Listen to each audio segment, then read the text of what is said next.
all of Donald Glass's summer help annoying, ignorant children.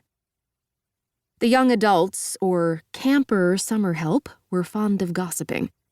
It was rumored that Francine once had an affair with Donald Glass, and that was how she held on to her position, and her superiority.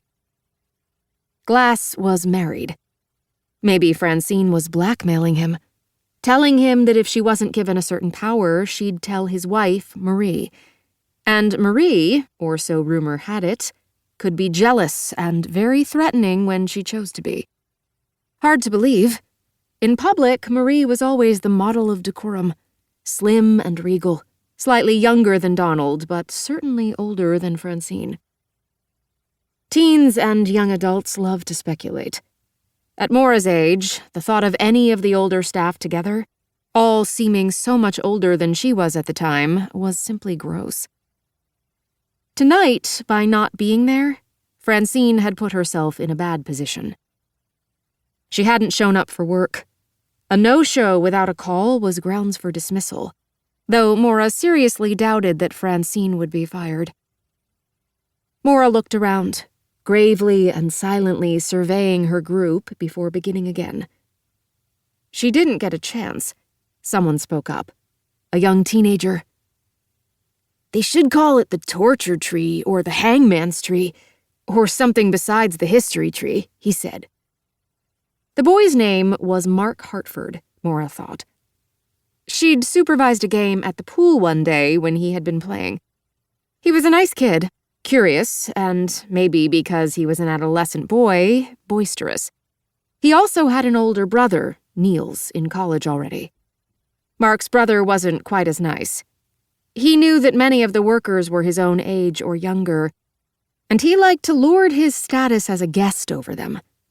He was bearable, however. "The torture tree? Oh, Lord, you little heathen." Niels had a girlfriend, Rachel Lawrence. She was nicer than Niels, unless Niels was around. Then she behaved with a great deal of superiority as well. But Maura realized Niels and Rachel were at the campfire that night. They had just joined quietly. Quietly, which was amazing in itself. Niels liked to make an entrance most of the time, making sure that everyone saw him. Rachel had her hands set upon Mark's shoulders, even as she called him a heathen. She looked scared, or nervous maybe, Maura thought. Maybe it was for effect. Niels set his arm around her shoulders, as a good, protective boyfriend should. They made a cute family picture, a young adult male with his chosen mate and a young one under their wings. Maura was surprised they were on the tour. Niels had said something the other day about the fact that they were too mature for campfire ghost stories. "Torture tree, yes, that would be better," Mark said. He wasn't arguing with Rachel. He was determined that he was right. "Poor Giselle. She was really tortured there, right?" Mark and the other young teens were wide-eyed. Teenagers that age liked the sensational, and they liked it grisly. "She was dragged there and hanged, so yes, I'm sure it was torture," Maura said. "But it was the history tree long before a plantation was built here, years and years ago," Maura said. "That was the Native American name for it. The Timucua were here years before the Spanish came. They called it the history tree because even back then, the old oak had grown together with a palm, and it's been that way since. Anyway, we'll be seeing the history tree soon enough," she said softly. "The tree that first welcomed terror when the beautiful Giselle was tormented and hanged from the tree until dead.